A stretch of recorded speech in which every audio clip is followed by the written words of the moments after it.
Yeah, tough one. Um, Two different halves. We lost the first half. Not our best football. They're a very good team, but we got exposed a lot more than we would have liked to, and we did well to stay in the game in the first half, to be able to give us a chance in the second half. But yeah, just couldn't put one away, and we had a couple big chances, but not as dangerous as I would have liked to be. And yeah, but now a big one on Saturday. You got to move on. Braden Morse. Well, thanks for the time. Typically, you hang out alone on the left on penalties for the follow-up. Tonight, you were on the right. Not sure how much you watched American football growing up, but that kind of felt like Troy Polamalu level timing to get to the follow. Just why the change, and what does it mean to you to get your eighth? I know that Rafa tends to go that way, and you have to be ready. I remember Georgie earlier in the year. He had one versus Houston, where he anticipated it, and you never know, when it's going to fall to you. I wanted the pen, but we want to give Rafa confidence, to continue to score goals. He's our goal scorer, and any way to get his confidence up of getting goals, and that's when he feels good. So we gave him the pen, and it's unfortunate he misses it, but yeah, you always have to be ready. And I think just right spot, right time. Matt Pollard.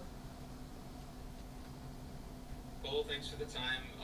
Maybe I'm generalizing a little bit here, Cole, but there's been a couple of tough road games this year against good teams where you guys had a little bit of trouble in the first half and battle back and make it competitive. At Portland, at LAFC a couple weeks ago tonight as well. Can you put your finger on what's either difficult or you need to do better against these good teams on the road? Yeah, it's tough. They've all been quite different games, to be fair.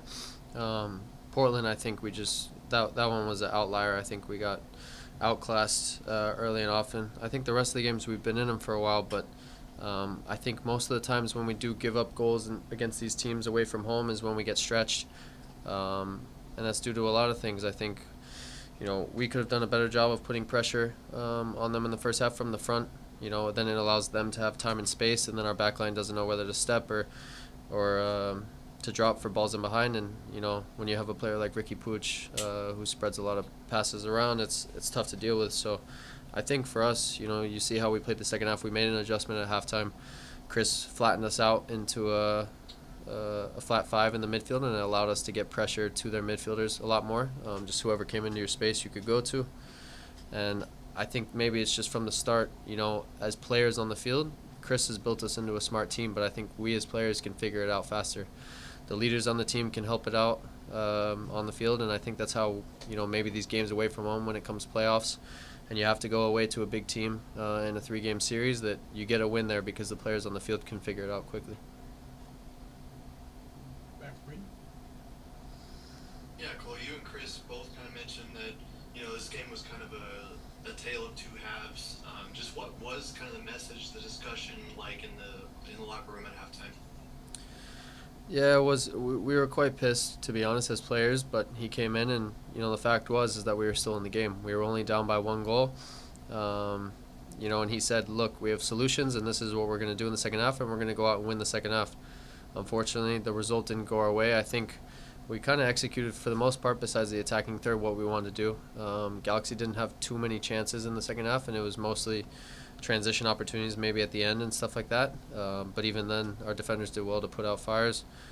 But I think for us, it was just the final product. We didn't create enough big chances. We did have a few, and maybe if one of those goes in, then you sit here 3-3. You never know what could happen after that, and you'd be a bit happier. But for us, I think we need to create more big opportunities. Back to Matt. Well, last one for me. As you and Chris have both said, there are some positives from this game, particularly in the second half, and presumably a little bit healthier. And having Moist back for the team for a whole week will help for Saturday. How much confidence does that give you guys, given the significance of Saturday with the Derby? Yeah, I think every player knows that this is going to be a big game for us. It's a big game for the club, for the fans. Hopefully, I know Omir had kind of had a knock tonight. Calvin did as well. Hopefully, they're good and ready to go. Rested a little bit more for Saturday, so I think that will help us. But you look at a guy like Johnny Lewis that steps in tonight. His first start of the year, and he's done really well.